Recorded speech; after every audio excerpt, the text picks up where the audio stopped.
Hello guys, welcome to my YouTube channel वेंजू lover. और मैं आपके साथ शेयर कर रही हूँ वेंजू फन फिक्शन मजबूरियत आपकी प्यार की। और कहानी स्टार्ट करने से पहले अगर आपने इसके बाकी के पार्ट नहीं देखे हैं तो देख लीजिए, ताकि आपको समझ में आ जाए कि कहानी में चल क्या रहा है। तो बिना किसी बकवास के कहानी स्टार्ट करते हैं। वैन जाओ से कहता है कि मुझे नहीं पता था कि तुम चोर हो। जाओ कहता है मैं कोई चोर नहीं हूँ, मेरी बस थोड़ी मजबूरी है, इसलिए मैं तुम्हारे दोस्त की कार उससे बिना पूछे यूज कर रहा हूँ, पर मैं उसकी कार उसे वापस लौटा दूंगा। वैन कहता है मैं समझ सकता हूँ, लाइफ में मजबूरी बहुत होती है। मजबूरी तो हमारी लाइफ की एक पार्ट है जो कभी नहीं जा सकती। फिर वैन बोलता है कार तो चलो लौटा दोगे, पर जो तुमने दूसरी चीज चोरी की है उसका क्या। जाओ बोलता है पहली बात, मैंने तुम्हारे दोस्त की कार चुराई नहीं है। और मैंने दूसरी चीज क्या चुराई है। वैन बोलता है मेरा दिल, पर तुम्हें उसे लौटाने की जरूरत नहीं है, तुम उसे रख सकते हो। जाओ बोलता है क्या फालतू की बातें करते हो तुम। वैन बोलता है जब मैं सो के उठता हूँ तो मुझे बहुत भूख लगती है। जाओ बोलता है तो क्या करना है।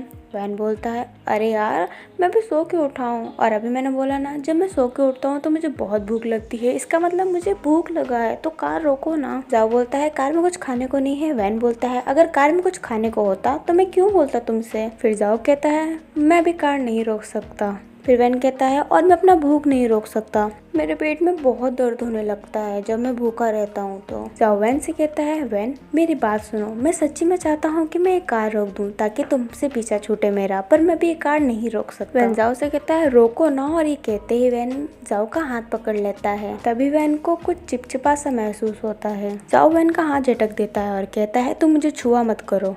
फिर वैन जब अपने हाथों पे ध्यान देता है तो देखता है कि उसके हाथों में खून लगा रहता है। फिर वैन जाओ के हाथ में देखता है जिसका हाथ पूरा खून से भर गया होता है।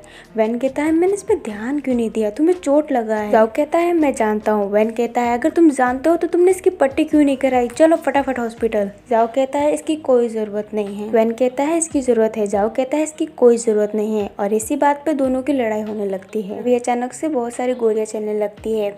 एक बंदूक की गोली सीधा जाओ के कार पे लगती है। जाओ फटाफट अपनी कार की स्पीड तेज कर लेता है। वैन कार का विंडो नीचे कर लेता है। वैन विंडो के बाहर अपना सर निकालने ही वाला रहता है, तभी जाओ उसको पीछे से खींच लेता है। फिर जाओ कार का विंडो बंद करता है। फिर वैन से कहता है बाहर डांस कर रहे हैं क्या जो तुम देखना चाहते हो। अरे यार गोलियां चला रहे हैं, एक गोली लग गई ना तो यहीं पे काम खत्म। वैन जाओ को देख ही रहा होता है। फिर जाओ बोलता है क्यों ताड़ते रहते हो मुझे। वैन बोलता है तुमने मुझे यार बोला फर्स्ट टाइम, मेरे तो भाग खुल गए। जाओ कहता है फालतू की बातें करना तुम कब छोड़ोगे। फिर वैन जाओ से कहता है वैसे तुम्हारा पीछा क्यों कर रहे हैं। जाओ वैन से कहता है ये मेरा ऑटोग्राफ लेना चाहते हैं और मैं देना नहीं चाहता, इसलिए मेरा पीछा कर रहे हैं। वैन जानता था कि जाओ उसका टांग खींच रहा है, इसलिए वैन कहता है तो दे दो ना, इतना घमंडी मत बनो। फिर वैन कहता है घमंड इंसान को चकनाचूर कर देता है। फिर जाओ कहता है हाँ ज्ञानी बाबा, दुनिया का सारा ज्ञान आपने ही तो रखा है। फिर वैन कहता है तभी तो बोल रहा हूँ, दे दो दे दो। जाओ कहता है हाँ क्यों नहीं, मैं ऑटोग्राफ उन्हें जरूर दूंगा और ऑटोग्राफ के साथ तुम्हें भी दे दूंगा ताकि मेरा सर दर्द कम हो। वैन अपनी आवाज धीमे करता है और जाओ से कहता है तुम मुझे किसी के हाथों भी दे सकते हो। फिर जाओ वैन की आंखों में देखता है और देखते ही रह जाता है। तभी अचानक से सामने से एक ट्रक आती है जिस वजह से जाओ की कार उल्टी हो जाती है। दोनों कार में ही फंस चुके होते हैं। वैन कार से निकल जाता है पर जाओ निकल नहीं पाता है। वैन कहता है जाओ से खड़ूस तुम कोशिश करो। जाओ कहता है तो क्या मैं अंदर बैठ के डांस कर रहा हूँ। वैन कहता है तुम्हें डांस से बहुत प्यार, इसलिए तो हर बात का जवाब, हर सवाल डांस डांस डांस ही करते रहते हो। जाओ कहता है तुम थोड़ी देर शांत नहीं रह सकते क्या। वैन कहता है ये तो मेरे लिए सबसे मुश्किल काम है, शांत रहना। जाओ कहता है वो तो मैं समझ चुका हूँ। तभी अचानक से 3 ब्लैक कार आती है और उन 3 कारों में से 12 आदमी बाहर निकलते हैं। वो तीनों आदमी जाओ के पास जाने लगते हैं। वैन जाओ से कहता है तुम जल्दी बाहर निकलने की कोशिश करो, ये शायद तुम्हें मारने आ रहे हैं। जाओ बोलता है ये सीट बेल्ट अटक चुका है, ये निकल ही नहीं रहा है। वैन जाओ से कहता है ठीक है तो तुम कोशिश करो, मैंने संभालता हूँ। जाओ बोलता है कहाँ जा रहे हो, 1 मिनट में मर जाओगे। वैन अपने होठ को थोड़ा सा टेढ़ा करता है और कहता है तुमने मुझे इतना कमजोर समझ रखा है खड़ूस। देखो खड़ूस, 12 लोग आए हैं और मैं इन्हें 12 मिनट में मार के आता हूँ, तुम जल्दी से बाहर निकलो। जाओ कहता है तुम जाओ यहाँ से, तुम इनसे नहीं लड़ पाओगे। वैन कहता है हाँ मैं जाऊँगा, पर मैं तुम्हें लेके जाऊँगा जल्दी से बाहर निकलने की। ये कहते ही वैन वहाँ से चला जाता है। जाओ कहता है ये पक्का अपनी हड्डियाँ तोड़ाएगा। फिर बाहर निकलने की कोशिश करने लगता है। उन आदमियों के पास जाता है और कहता है देखो मैं तुम्हें प्यार से कह रहा हूँ, चुपचाप यहाँ से चले जाओ। उन आदमियों में से एक आदमी बोलता है अगर ना जाऊँ तो। वैन कहता है तो कोई बात नहीं, मैं तुम्हें चुप करवा दूंगा हमेशा के लिए। फिर वो आदमी वैन पे हमला करने लगते हैं। वैन भी उनसे लड़ने लगता है, पर वैन एक बात नोटिस करता है कि उनमें से कोई भी हथियार यूज नहीं कर रहा था, ना ही बंदूक, ना ही कोई छोटी मोटी हथियार। वैन अपने मन में ही सोचता है कि जब हम कार में थे तब तो हम पे बंदूकें चला रहे थे, पर अब कोई भी हथियार यूज क्यों नहीं कर रहे। वैन उनसे बहुत अच्छा लड़ रहा होता है और 12 में से 4 लोगों को तो निपटा ही चुका होता है। तभी अचानक से वैन के सर पे कोई पीछे से वार करता है। सर पे चोट लगने की वजह से वैन को थोड़ा सा चक्कर जैसा आने लगता है, जिस वजह से वो गुंडे लोग वैन पे हावी होने लगते हैं। तभी वैन अपने आप को संभालता है और फिर से अच्छे तरीके से फाइटिंग करने लगता है। सिर्फ 2 ही लोग बचे थे। तभी पीछे से फिर से कोई आदमी वैन के सर पे मारने वाला रहता है। तभी जाओ आके उस आदमी को मार देता है। फिर जो एक आदमी बचा था वो भी घायल हो जाता है। वैन जाओ से कहता है तुम बाहर निकल गए। जाओ कहता है नहीं, मैं अंदर अभी तक फंसा हुआ हूँ। वैन जाओ से कहता है तुम मेरे बातों का जवाब कभी सीधा क्यों नहीं दे देते। जाओ कहता है तुम बात ही ऐसे करते हो। फिर जाओ अपना फोन निकालने के लिए अपने जेब में हाथ डालता है तो देखता है कि उसकी जेब में उसका फोन नहीं है। फिर जाओ थोड़ा सा गुस्सा होता है और कहता है फोन कहाँ गिर गया मेरा।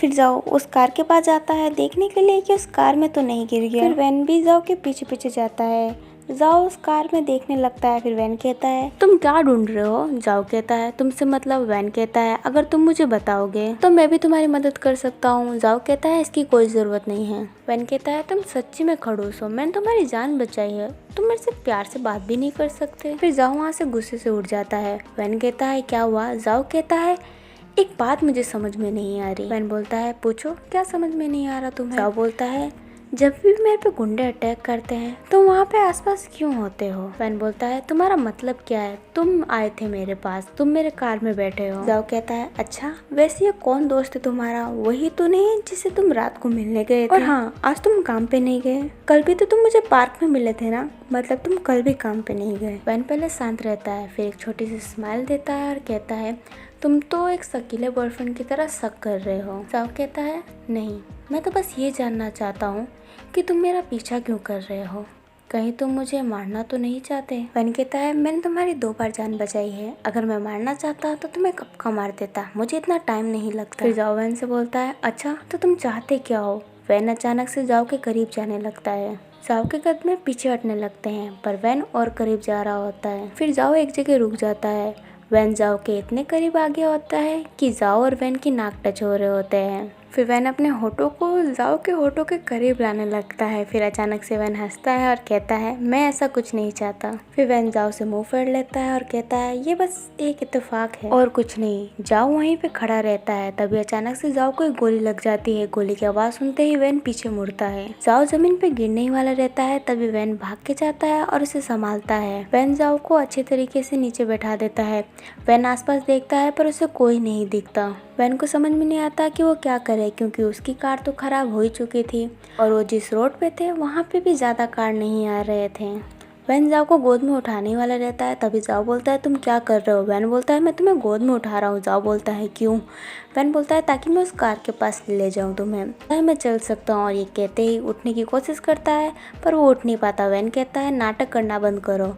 जाओ बोलता है मैं खुद चल लूँगा। वैन जाओ की बात नहीं मानता है और उसे गोद में उठा लेता है। जाओ की गोली पेट पे लगी थी, इस वजह से जाओ अभी तक मरा नहीं था। जो कि कार के पास जाता है और कार खोलने की कोशिश करता है पर कार खुलती नहीं, वो सारी कार लॉक होती है। और फिर चाबी ढूंढने के लिए उन सब गुंडों की जेब में चेक करता है पर उनके पास भी कोई चाबी नहीं रहती। वैन फिर कार का कांच तोड़ने की कोशिश करता है पर वो भी नहीं टूटती क्योंकि वो बुलेट प्रूफ रहती है। उनको बहुत ही गुस्सा आ रहा होता है जिस वजह से वैन अपना हाथ कांच में मारता है पर कांच को तो कुछ नहीं होता पर वैन के हाथ में चोट लग जाती है।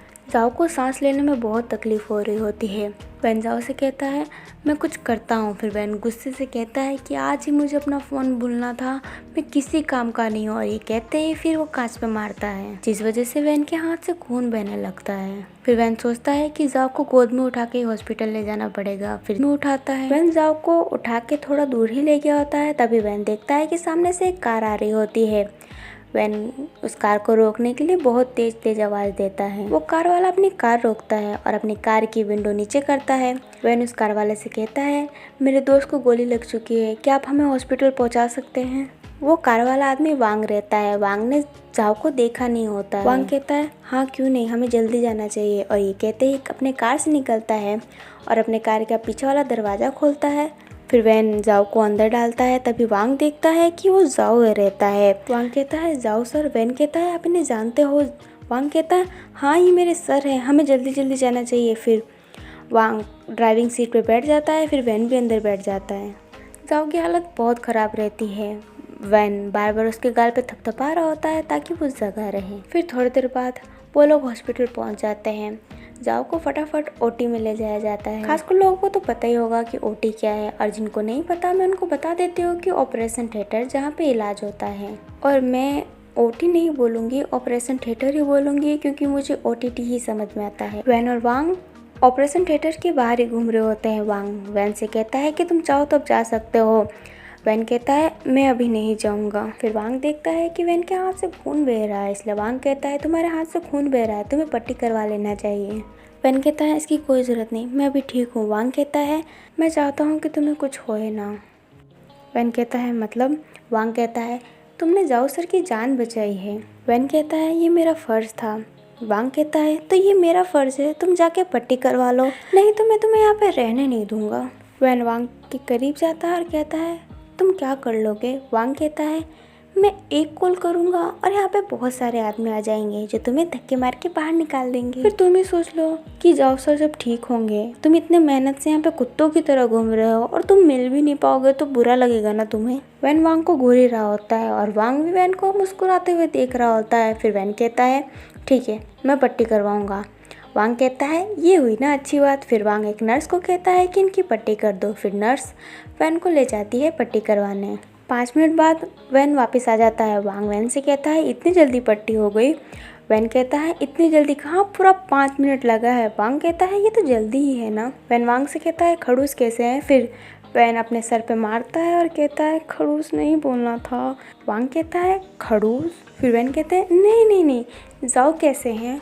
वांग कहते हैं अभी डॉक्टर बाहर नहीं आए हैं। तभी डॉक्टर ऑपरेशन थिएटर से निकलते हैं। वैन और वांग वहाँ पे भाग के जाते हैं। वैन बोलता है कि वह लड़का कैसा है? डॉक्टर कहते हैं अभी हालत बहुत ही क्रिटिकल है, उन्हें खून की सख्त जरूरत है। वांग कहता है तो चढ़ाओ ना। डॉक्टर कहते हैं उनका खून बहुत ही रेयर है, उनका खून गोल्डन ब्लड है और ये बहुत कम लोगों में होता है, और अगर खून जल्दी नहीं मिला तो बचना बहुत मुश्किल है। वांग बोलता है मेरा खून भी बी है। फिर वांग वैन से कहता है तुम्हारा खून कौन सा है?